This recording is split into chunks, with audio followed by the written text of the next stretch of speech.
द्रौपदी के बारे में तो सब लोग ही जानते हैं कि महाभारत में द्रौपदी के साथ क्या हुआ था, और उसी से ही रिलेटेड आज मनोज मुंतशिर जी जो हैं वो वीडियो भी लेकर आए हैं। और काफ़ी इंटरेस्टिंग वीडियो होगी क्योंकि द्रौपदी जी की जो लाइफ है उसमें कितना पेन है और वो किस कदर हार्ट टचिंग है, तो ये आप लोग बहुत अच्छे से भी जानते हैं। और मेरे लिए स्पेशली ये वीडियो बहुत ज़्यादा इंटरेस्टिंग होने वाली है क्योंकि ये वीडियो महाभारत से रिलेटेड है और बहुत कुछ हमें जानना चाहिए। हिंदुइज़्म हो गया या फिर कोई भी रिलीजन हो गया तो उसके बारे में हमें जानना चाहिए, हमें नॉलेज होनी चाहिए। तो यस, हम आज वीडियो देखने वाले हैं द्रौपदी जी की और महाभारत जो कि दुनिया का सबसे बड़ा जो वॉर थी उसमें क्या क्या चीज़ें हुई थी वो तो सबको ही पता है, लेकिन द्रौपदी जी का क्या उसमें रोल था और वो कौन थे उनके बारे में आज हम जानेंगे मनोज मुंतशिर जी की इस वीडियो के थ्रू। तो यस, मेरा नाम साइमा है और आप देख रहे हैं Saima page the reaction channel. नमस्ते, सत श्री अकाल, वेलकम टू आवर चैनल। और आज हम देखेंगे ये वीडियो। तो वीडियो स्टार्ट करने से पहले ओरिजिनल वीडियो का लिंक आपको डिस्क्रिप्शन में मिल जाएगा, तो आप वहाँ पर ओरिजिनल वीडियो भी वॉच कर सकेंगे। एंड ऑल्सो मेरा व्लॉगिंग चैनल एज यूजुअल, आप Saima page the vlog channel को जाएं और देखें। मुझे ज़रूर बताएं कि आप लोगों को व्लॉग्स कैसे लगते हैं। अगर आप लोग देखते हैं, अगर नहीं देखते तो यार आप लोगों की सपोर्ट चाहिए, प्यार चाहिए, और आप लोग सपोर्ट सिर्फ इसी तरह से कर सकते हैं। मुझे जो है वो सपोर्ट करके, लाइक सब्सक्राइब करके मेरे चैनल को और मुझे मोटिवेट कर सकते हैं। और यही आप लोगों का प्यार जो है वो मुझे बस चाहिए, इसके अलावा कुछ नहीं। सो यस, इतना तो आप लोग कर सकते हो मेरे लिए, मुझे पता है। तो खैर, करते वीडियो को start. So let's start. Spain के महान दार्शनिक जॉर्ज सेंटाइना ने कहा था, "Those who can't remember the history are condemned to repeat it." जो लोग अपना इतिहास याद नहीं रखते वो उसी इतिहास को दोहराने के लिए अभिशप्त हो जाते हैं। नमस्कार, मैं हूं मनोज मुंतशिर और आज मैं इतिहास का वो पन्ना खोलूंगा जो आपको व्यथित करेगा, विचलित करेगा और हो सकता है लज्जित भी करे। मैंने हमेशा प्रयास किया कि भारत का स्वर्णिम अतीत मेरी वाणी से होकर आप तक पहुंचे, लेकिन जो स्वर्णिम नहीं है, जहां अहंकार और अत्याचार की कालिमा है, वो भी हमारा है। हम उसे अनदेखा तो नहीं कर सकते। आज मैं आपको ले जाऊंगा 5000 वर्ष पहले, द्वापर युग के हस्तिनापुर में, जहां एक द्यूत सभा, एक जुआ घर में कुरुवंश के पुत्र वधू, पांडवों की पत्नी, राजा द्रुपद की बेटी और भगवान कृष्ण की सखी देवी द्रौपदी का वस्त्र हरण हो रहा है।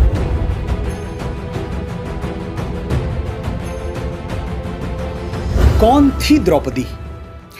महाभारत में हमें पहली बार द्रौपदी का वर्णन उस स्वयंवर में मिलता है जहां अर्जुन ने मछली की आंख में तीर भेद कर स्वयंवर जीत लिया और द्रौपदी ने उन्हें पति रूप में स्वीकार किया। लेकिन द्रौपदी के जन्म की कथा बहुत अद्भुत है। गुरु द्रोणाचार्य के एक घनिष्ठ मित्र हुआ करते थे, पंचाल के राजा द्रुपद। समय का फेर देखिए, मित्रता ने एक ऐसा मोड़ लिया कि द्रोणाचार्य के हाथों द्रुपद को घोर अपमान सहना पड़ा। अपने अपमान का प्रतिशोध लेने के लिए राजा द्रुपद ने ठान लिया कि वो ऐसी संतान को जन्म देंगे जो धरती के महानतम धनुर्धारी गुरु द्रोण का अंत कर सके। राजा द्रुपद ने पुत्र कामेष्टि यज्ञ करवाया। कई दिनों तक यज्ञ चला और जब यज्ञ अपने अंतिम चरण में पहुंचा तो एक अद्भुत घटना घटी। यज्ञ की अग्नि में पूर्णाहुति डालते ही अग्नि से एक नहीं 2 संतानें प्रकट हुईं, एक पुत्र और एक पुत्री। इतिहास ने पुत्र को धृष्टद्युम्न के नाम से याद रखा और पुत्री को द्रौपदी के नाम से। धृष्टद्युम्न वही महान योद्धा है जो महाभारत के युद्ध में पांडवों का सेनापति बना। 18 दिनों तक युद्ध चला और जहां कौरवों के सेनापति भीष्म, द्रोण, कर्ण, शल्य और स्वयं दुर्योधन एक के बाद एक रणभूमि में मरते रहे, वहीं धृष्टद्युम्न अविजित रहकर अंतिम समय तक 7 अक्षौहिणी सेना का नेतृत्व करता रहा। ऐसे पराक्रमी की बहन थी द्रौपदी। और पत्नी किसकी? जो गांडीव उठाए तो पाताल भेद के रखते, वो अर्जुन। वो भीम जो गदा लहराए तो काल भी घुटने टेकते। लेकिन हुआ क्या? उस दिन भरी सभा में एक वस्त्र में लिपटी हुई द्रौपदी को बालों से खींच कर लाया गया और सब देखते रह गए। जो हुआ उसे सहना तो छोड़िए, कहना कठिन है। फिर भी मैं कहने की कोशिश करूंगा, क्योंकि मैं भी अगर मौन रह गया तो उस अधर्म का भागीदार बन जाऊंगा जो भीष्म पितामह को अंतिम क्षणों में शरशैया के तीरों से भी अधिक पीड़ा देता रहा।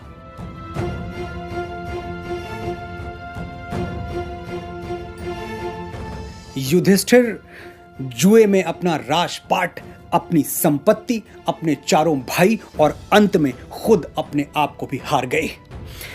खेल यहीं रुक जाता तो ठीक था, लेकिन कर्ण के मुख से वो शब्द निकल पड़े जिन्होंने हमेशा हमेशा के लिए भारतवर्ष की अस्मिता को लज्जित कर दिया।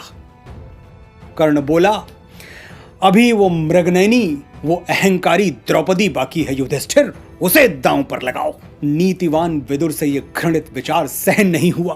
वो तड़प के बोले, महाराज धृतराष्ट्र, आपकी पुत्र वधू का नाम इस सभा में इतने अनादर से लिया गया, आप कुछ कहते क्यों नहीं? धृतराष्ट्र ने कुछ नहीं कहा, लेकिन उनका मौन कह गया कि पुत्र प्रेम जब सचमुच अंधा हो जाता है तो पतन की सीमाएं पाताल को भी लज्जित कर देती हैं।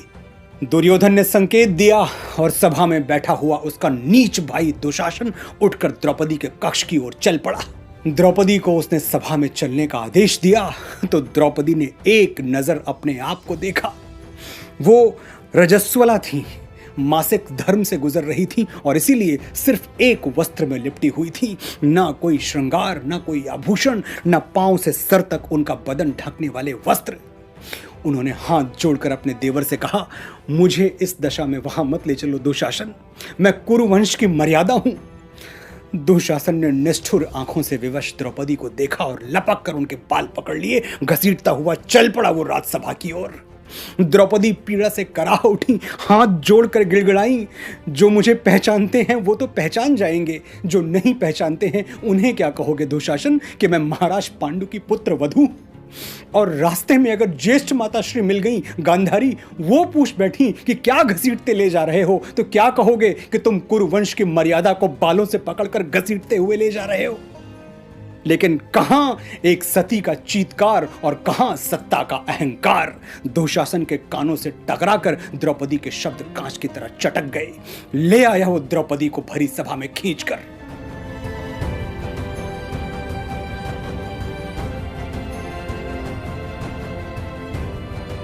द्रौपदी कुरुवंश की बहू एक कपड़े में लिपटी हुई।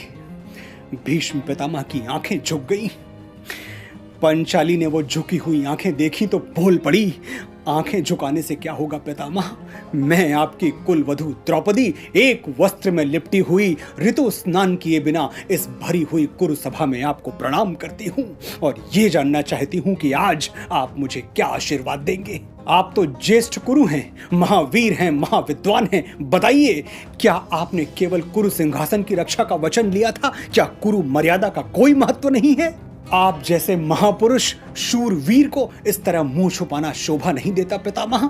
मेरी ओर देखिए, देखिए मेरी ओर, मैं कुरु मर्यादा के आगे लगा हुआ एक प्रश्न चिन्ह हूं। देखिए कि आपकी कुल वधू किस दशा में खींच कर लाई गई है और मुझसे कहिए कि क्या भरतवंशियों की यही परंपरा है? आपके मुंह से उत्तर पाके मैं चुप हो जाऊंगी पितामह, कुछ तो कहिए। द्रौपदी एक बच्ची की तरह अपने पितामह के आगे बिलख उठी। जब मैंने पहली बार आपके चरण छुए थे, आपने मुझे सौभाग्यवती होने का आशीर्वाद दिया था। अपने उस आशीर्वाद की दशा देखिए पितामह। आपके सामने ये अधर्म हुआ और आपने सहन कर लिया, तो क्या इसका अर्थ ये नहीं कि आपने इस अधर्म को स्वीकार किया? क्या आप भी मेरे इस अपमान के भागीदार नहीं हैं? और यदि नहीं हैं, तो उठाइए अपना धनुष और छेद दीजिए उस जिह्वा को जिसने आपकी कुलवधू द्रौपदी को दासी कहने का अपराध किया है। आप पाप के वृक्ष की छाया में बैठे हैं पितामह, उठ जाइए। आपको तो शास्त्रों का ज्ञान है पितामह। बताइए कि जो व्यक्ति स्वयं अपने आप को जुए में हार चुका हो, वो कौन होता है किसी और की स्वतंत्रता, किसी और के स्वाभिमान को दांव पर लगाने वाला? मैं अपने प्रश्न का उत्तर मांग रही हूं पितामह। आपका ये लज्जित मौन मेरे प्रश्न का उत्तर नहीं है, क्योंकि ये प्रश्न केवल द्रौपदी नहीं, पूरी नारी जाति कर रही है। ये प्रश्न कर रही है पृथ्वी, जो हर प्राणी की मां है। ये प्रश्न कर रहा है इस देश का भविष्य, जिसे आपके पूर्वज चक्रवर्ती महाराज भरत से अपना नाम मिला है। मेरा मार्गदर्शन कीजिए पितामह। भीष्म भरी हुई आंखों से बोले, क्या उत्तर दूं पुत्री? पुत्री, ये एक संबोधन द्रौपदी के कानों में पिघले हुए शीशे की तरह उतर गया। वो चीख पड़ी, पुत्री मत कहिए पितामह। मैं आपसे संबंधों की बात नहीं कर रही, उस अपमान की बात कर रही हूं जो पिघलकर आंसू बन गया और मेरी आंखों से बह निकला। यदि पत्नी पति की संपत्ति होती है, तो जब मेरे पति अपने को जुए में हारे, साथ में मुझे भी हार गए, तो फिर मैं दांव पर कैसे लगी? और यदि पत्नी पति की संपत्ति नहीं होती, तो मेरे पति मेरी आज्ञा लिए बिना मुझे दांव पर कैसे लगा सकते हैं? कुरु वंश की मर्यादा इस विषय में क्या कहती है पितामह? कृपया मुझे पुत्री कहकर संबोधित ना कीजिए। यदि मैं आपकी पुत्री होती, तो आप मेरा ये अपमान चुपचाप सहन नहीं करते। मुझे कुलवधू कहिए, क्योंकि मैं देखना चाहती हूं कि इस सभा में अर्धनग्न खड़ी हुई द्रौपदी को कुलवधू कहते हुए आपकी जिह्वा लड़खड़ाती है या नहीं। भीष्म से कोई उत्तर न पाकर द्रौपदी अपने ससुर और हस्तिनापुर के राजा धृतराष्ट्र की ओर मुड़ी। आपके प्रिय अनुज पांडु की पुत्र वधू द्रौपदी आपको प्रणाम करती है ज्येष्ठ पिताश्री। आप बड़े भाग्यवान हैं जो नेत्रहीन जन्मे, नहीं तो आज अपनी सभा में अपनी ही पुत्रवधू की दुर्दशा देखकर अवश्य नेत्रहीन हो गए होते। नेत्रहीन धृतराष्ट्र अब शब्दहीन भी हो चुके थे। एक निर्लज्ज मौन के सिवा कुछ नहीं था उनके पास अपनी बहू को देने के लिए। असहाय द्रौपदी ने सभा में चारों ओर देखा। गुरु द्रोण दिखाई दिए। उसे आस जगी कि कोई और नहीं तो शायद वो इस अन्याय पर अंकुश लगाएं, क्योंकि वो कभी उसके पिता के परम मित्र हुआ करते थे। द्रौपदी ने गुरु द्रोण को याद दिलाया, आपने विदुर से यही संदेश भेजा था ना कि आपके बचपन के सखा द्रुपद की बेटी होने के नाते मैं आपकी भी बेटी हूं, और पांडु की बहू होने के नाते मैं आपकी भी बहू हूं। तो आज किस संबंध से आपका चरण स्पर्श करूं, बेटी या बहू? द्रोणाचार्य ने भी अपने होठों पर मौन के ताले लगा लिए। द्रौपदी को वो क्षण निकट आता दिखाई दे रहा था जब उसके तन का अंतिम वस्त्र भी साथ छोड़ देगा। उसे आभास हुआ कि प्रार्थनाएं मरे हुए स्वाभिमान को जीवित नहीं कर सकती। विवशता में जुड़े हुए हाथ खोलकर वो एक सिंघनी की तरह दहाड़ उठी और उनसे प्रश्न किया जो उसकी मर्यादा की रक्षा करने के लिए वचनबद्ध थे। वो बोल उठी युधिष्ठिर से, तुम होते कौन हो मुझे दांव पर लगाने वाले, मुझे हारने वाले? यदि तुम्हें अपनी पत्नी को हारने का अधिकार हो भी, तो मैं केवल तुम्हारी पत्नी नहीं हूं, मैं 5 पांडवों की पत्नी हूं। क्या मुझे दांव पर लगाने से पहले इन्होंने तुमसे पूछा था नकुल? सहदेव, तुमसे पूछा था? तुमसे आज्ञा ली थी? क्या तुमने इन्हें आज्ञा दी थी? सर्वश्रेष्ठ धनुर्धर अर्जुन, मछली की आंख भेद कर मेरा स्वयंवर जीतने वाले शूरवीर, क्या तुम्हें मेरी रोती हुई आंखें नहीं दिखाई देती? क्या तुमने मेरा स्वयंवर इसलिए जीता था कि एक दिन मैं दांव पर लगा दी जाऊं और तुम्हारा गांडीव लकड़ी के टुकड़े की तरह धरती पर धरा रह जाए? धर्मराज युधिष्ठिर, जुआ तो पहले भी कई बार खेला गया है, लेकिन किसी ने अपनी रखेल तक को दांव पर नहीं लगाया, और आपने अपनी ब्याहता को दांव पर लगा दिया। धिक्कार है।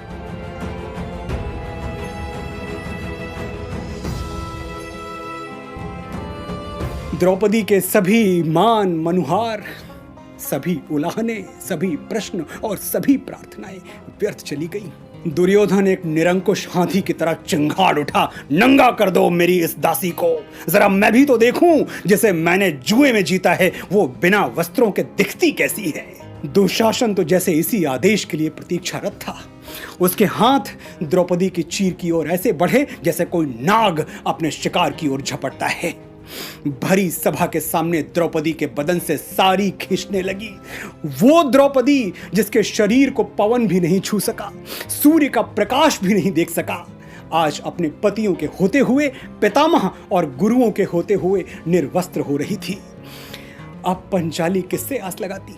कौन था सिवाय द्वारकाधीश के जो उसकी अस्मिता को आदर देता?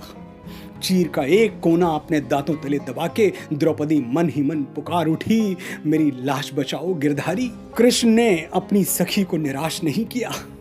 उसकी चीर में अपने विराट स्वरूप के धागे जोड़ दिए। दुशासन के हाथ थक गए खींचते खींचते, लेकिन द्रौपदी क्या, द्रौपदी के नाखून का एक अंश भी निर्वस्त्र नहीं कर सका।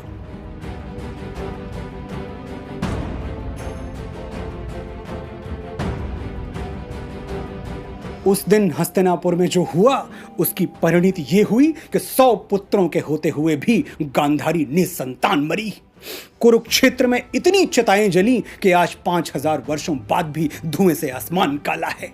और कर्ण, वो धर्मनिष्ठ कर्ण जो उस दिन अधर्म का साथी और साक्षी बना रहा, अपने प्राण त्यागते हुए उसे बस एक पछतावा था, अभी भी शुभ्र उर की चेतना है, अगर है तो यही बस वेदना है। वधू जन को नहीं रक्षण दिया क्यों, समर्थन पाप का उस दिन किया क्यों। न कोई योग्य निष्कृति पा रहा हूं, लिए ये दाह मन में जा रहा हूं। कर्ण ने मन ही मन द्रौपदी से क्षमा मांगते हुए अपने प्राण त्याग दिए। महाभारत में दुर्भाग्य की सभी सीमाएं पार हो गई, लेकिन भारतवर्ष का सनातन इतिहास अग्नि की ज्वालाओं से जन्मी अपनी विलक्षण पुत्री पर सदैव गौरवान्वित रहा। सनातन ने द्रौपदी को पंच कन्याओं में स्थान दिया और उसे ब्रह्मांड की सबसे पवित्र स्त्री स्वीकार किया। मेरे पास आज ये कथा सुनाने का न कोई पर्व था, न कोई औचित्य, न कोई कारण, फिर भी मैंने ये कथा सुनाई ताकि हमें अपना इतिहास याद रहे और उसके कलंकित पन्ने हमें फिर कभी न दोहराने पड़े। आपने धैर्य से सुना। तो दोस्तों, ये वीडियो है जो कि द्रौपदी जी जो हैं उन के साथ जो इंसिडेंट हुआ था और उनके साथ मतलब इतना बुरा हुआ, लोगों ने इतना जुल्म किया, लाइक दुर्योधन जो हैं और दुशासन जो हैं, इन्होंने किसी ने भी उनको बख्शा नहीं और उनके साथ इस तरह से किया कि इवन दो उनके जो लव्स थे द्रौपदी जी के, वो बहुत ही ज़्यादा हार्ट टचिंग थे। मतलब कि जाहिर सी बात है, एक फ़ीमेल जिनकी इतनी ज़्यादा रिस्पेक्ट है और फिर वो इतनी महान औरत, और उसके बाद अचानक से क्या होता है कि उनके साथ इस तरह से किया जाता है कि उनको दाव पे लगा दिया जाता है। अब यहाँ पर जैसे द्रौपदी कह रही हैं कि करण सॉरी अर्जुन, मेरे ख्याल से उन्होंने कहा, अर्जुन तुम तो इतना कुछ कर सकते थे, लेकिन तुम्हारी जो है वो तुम्हारा जोर नहीं चल रहा, मतलब मुझे यहाँ पर इस पे रख दिया गया। तो अच्छा, मुझे अब मेरे माइंड में एक क्वेश्चन उठ रहा है कि इसमें जो द्रौपदी जी जो हैं वो तो मेरे ख्याल से वो अर्जुन की वाइफ थी, राइट? अगर वो अर्जुन की वाइफ थी तो फिर अर्जुन ने क्या उनको लगाया था दाव पर? ये आप लोगों ने मुझे बताना है कमेंट सेक्शन में, बिकॉज यहाँ पे मुझे ना थोड़ा कन्फ्यूजन हो रहा है। इससे पहले हमने बहुत सारी वीडियोस देखी हैं जिसमें मतलब कि हर वीडियो में कुछ ना कुछ चेंज होता है, तो मैं यहाँ पर आके बहुत ज़्यादा कन्फ्यूज़ हो जाती हूँ। लेकिन क्या है कि आप लोग मुझसे शेयर करोगे तो मुझे पता चल जाएगा। वैसे एक बात है कि जो उनकी जो मतलब कि पांडव हैं, मतलब कि पांडवों के साथ उन लोगों को जो है वो किया था, मतलब कि पांडवों के साथ उनकी शादी हुई थी ना द्रौपदी की।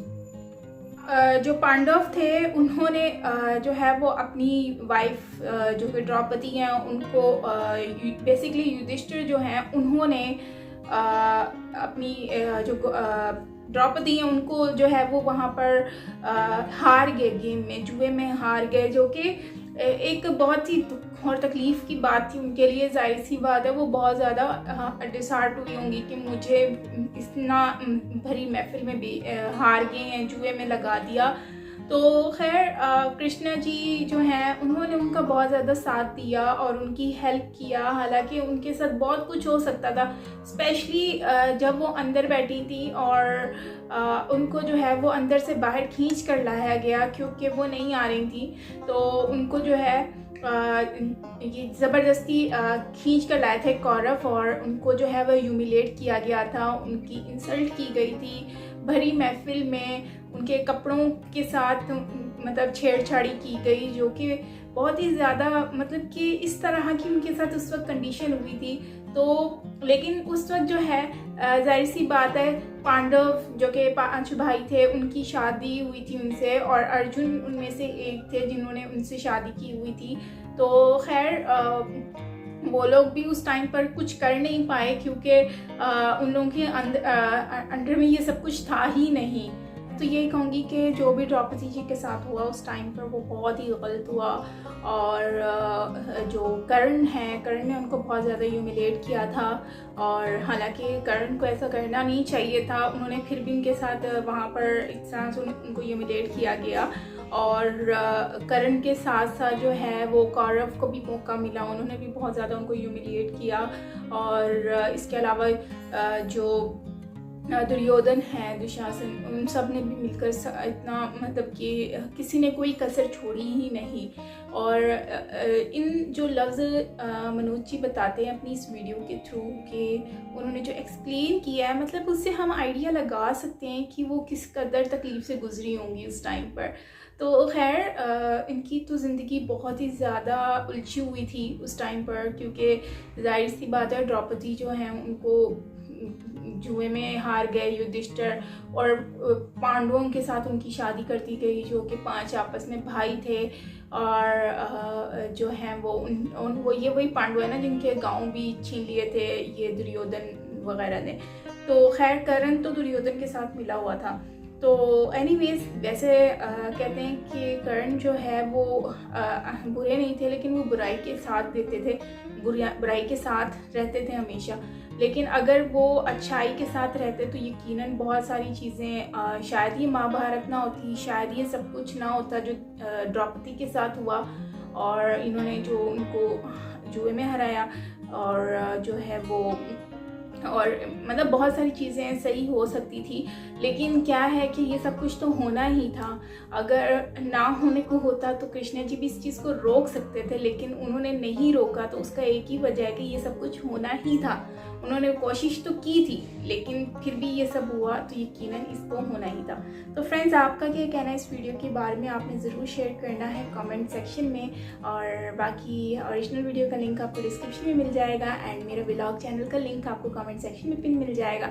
तो प्लीज़ जाएँ और वॉच करें मेरे वीडियोज़ को, और मुझे बहुत सारा प्यार दें। और बस lots of love and respect. तो मिलते हैं नेक्स्ट वीडियो के साथ। Till then take care, bye bye.